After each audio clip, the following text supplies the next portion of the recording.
We start Advent this week, lighting our candles for hope that becomes faith, for peace, and this week for love. Good thing there's only 4 candles, because I think that's about how much light there is on the match. It's about 4 candles.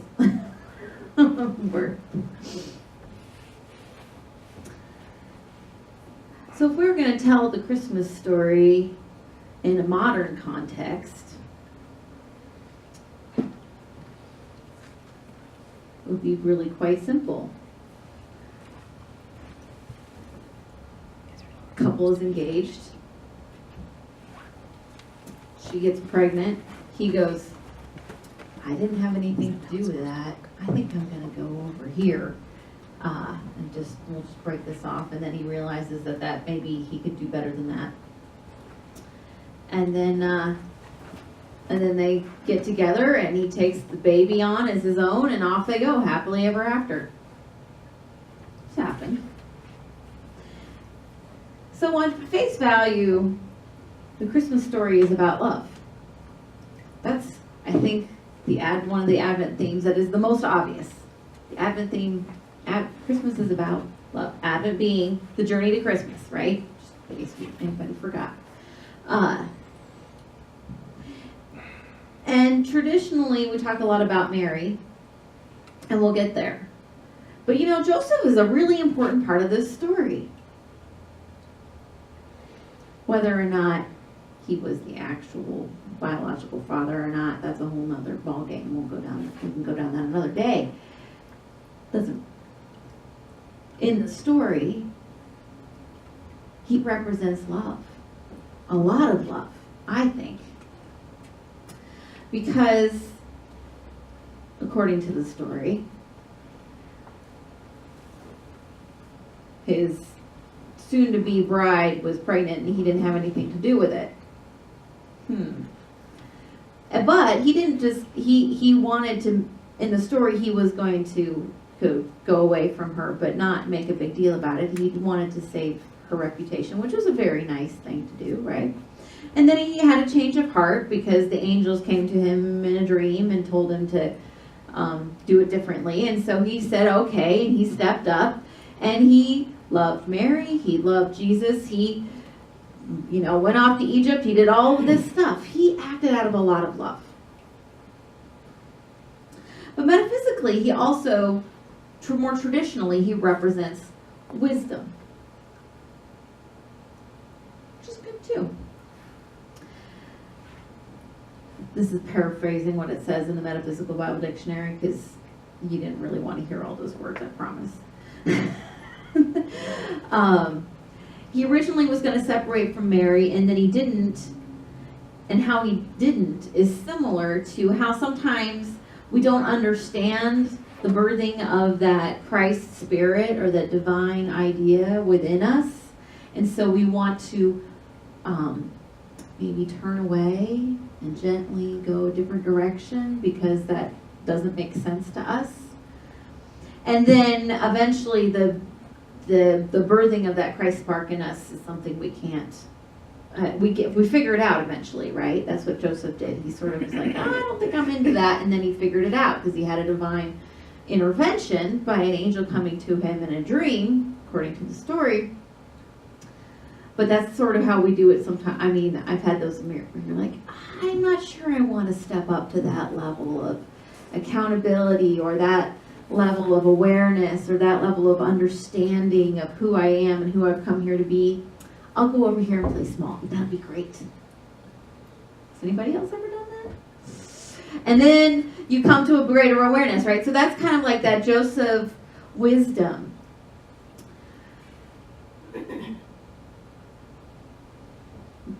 But I think there's love in there too, because we have to, when we love what we do it, right? And the other important thing about Joseph, part of this story, he provides legitimacy. A mother with a baby that doesn't have a father I mean, that's unfortunately still culturally a problem these days, but 2,000 years ago, it was really a problem, right? So he provided lineage in the house of David, and he provided legitimacy, and a livelihood, food on the table and all those things. So Joseph's a very important part of the story, even though he kind of like a lot of times gets pushed over to the side. Just pointing that out. Stepping up, standing up for the guys. And then of course there's Mary. She's a very important, obviously, part of the story. She has become the icon of love in many different Christian traditions. She's a big deal.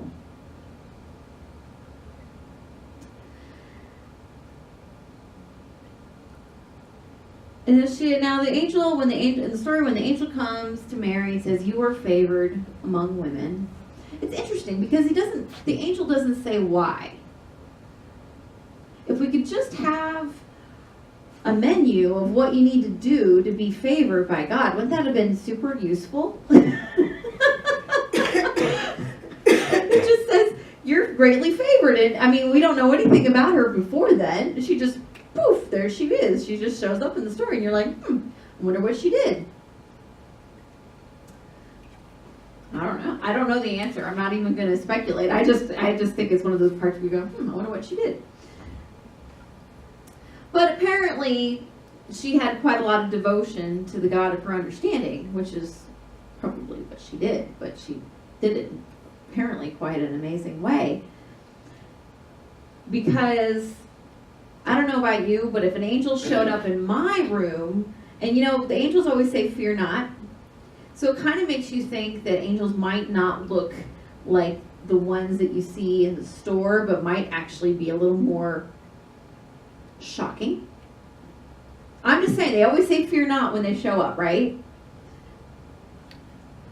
So, anyway, so the angel shows up and says, "Fear not, you're favored, you want to do this thing." And she's like, how does that work? Because this is very unusual, right? And no, I mean, if you read, lots of the stories in the Bible, I mean, having God or angels or whatever show up is actually kind of a common thing. So you'd think they'd be used to or expecting these things by now, right? But her devotion is such that she says, she does get a say, sort of. She says, "Yes, use me. Yes, I'm in." She does say that. I mean, the angel said, "You're going to do this," but she said, "Yes, okay." I don't know what would have happened. I mean, maybe the angel visited a couple other people before they got to her, and they said no. I don't know. That part's not in the story.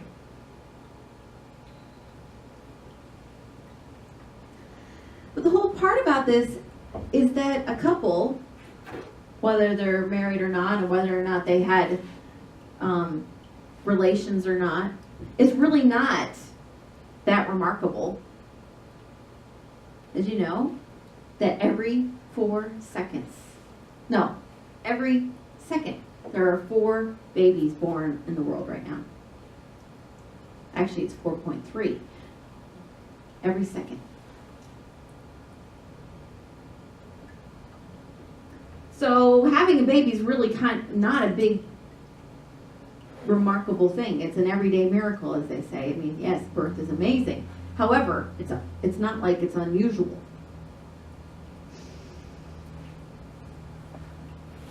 So what made Mary special? What made this birth special? Well, it was obviously who Jesus became that made it special, right?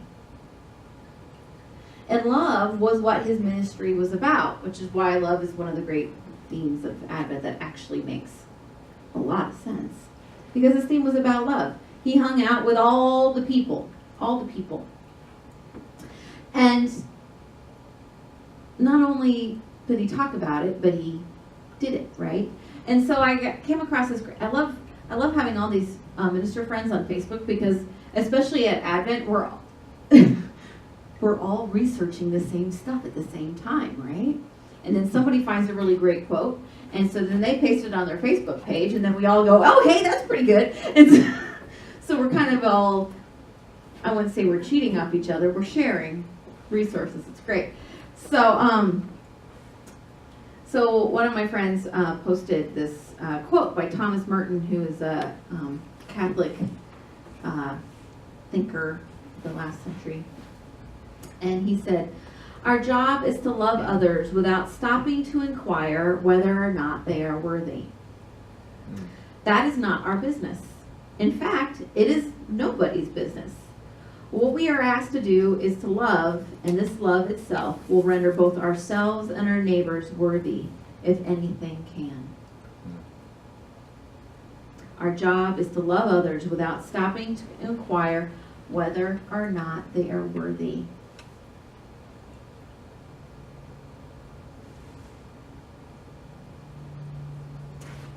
Which is, I believe, Jesus' ministry is condensed down into one sentence.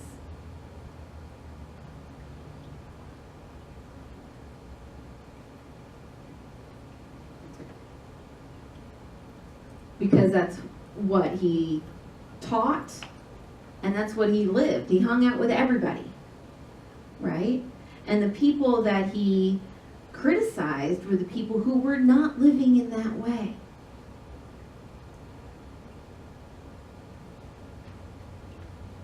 And it's hard to do because we have learned we have lots of commentary, right? At least I have a lot of commentary some days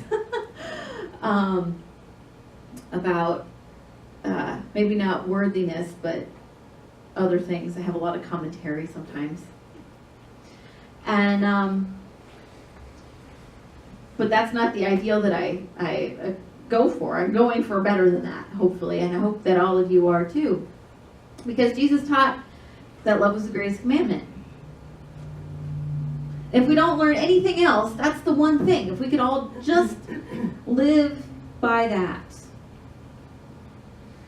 Jesus said everyone's welcome and no one is excluded. No exceptions.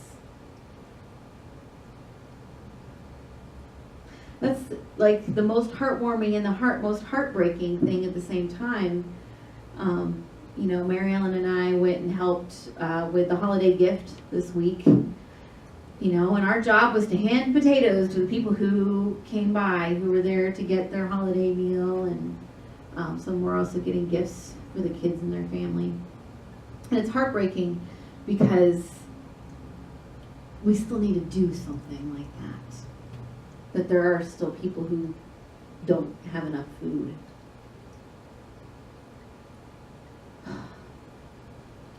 It's very frustrating to me. And it's heartwarming because there's gobs of volunteers and so much abundance. We were giving out twice as many potatoes as was the normal allocation because we had so many potatoes. And our job for the 3.5 hours that we had people coming by our thing was to just hand out potatoes and smile and wish them Merry Christmas and just be a face of love. And all us and all the other volunteers, our job was to just be a face of love for people who maybe don't hear that they're worthy enough. Probably most of us don't hear that we're worthy enough, actually.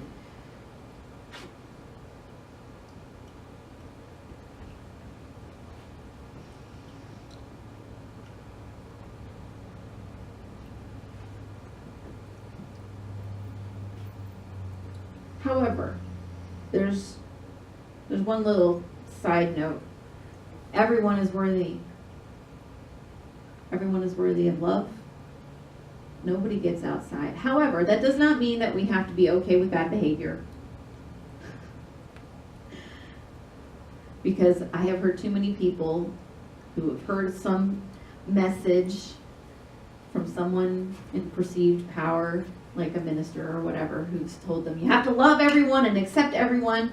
And that's true, But then those same people go and let it be okay for them to be in unhealthy relationships because they're supposed to love everyone. And that's not the same thing. You can love everyone and still have appropriate boundaries. So remember that. That doesn't mean that they're a bad person. It means their behavior is not life enriching, and you do not have to be okay with that happening in your realm.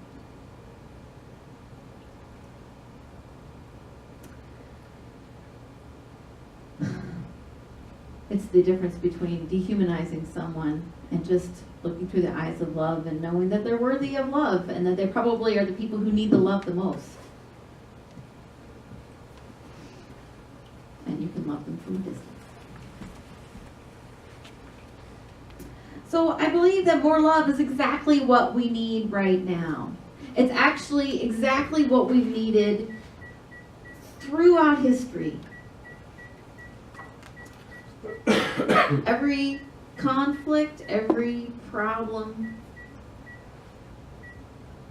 if we could have thrown a whole bunch of love at that, a whole bunch of understanding of each other's worthiness and of our own worthiness, would have solved the problem.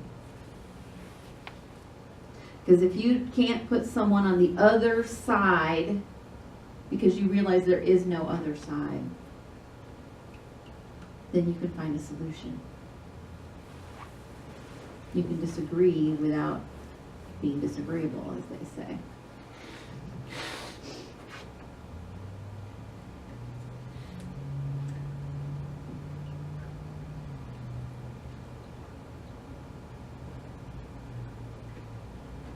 It doesn't matter if you think the person over there, knowing that over there is a construct in our minds.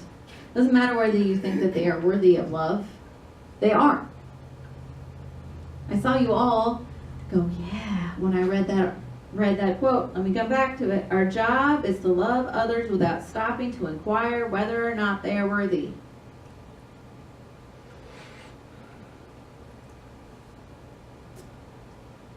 Man, we could do that, work on that one thing for the rest of our lives, and that would be quite a work, wouldn't it? But that doesn't mean it's not worth doing just because it's hard. And just because all of those people are worthy, guess what? That means you are too. Whoa! That can be a hard one to hear. So, whether or not we're like Joseph, taking a moment or a few moments or a few decades to figure out who we are and what we're called to do and who we're called to be.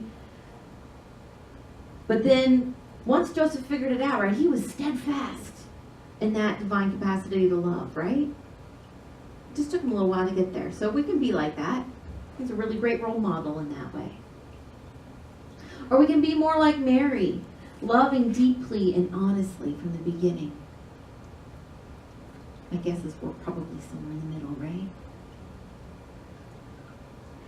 Whether we're like one of Mary or Joseph, it is time for all of us to allow the time of Christmas to remind us to be love, to act as love, to all, from including ourselves.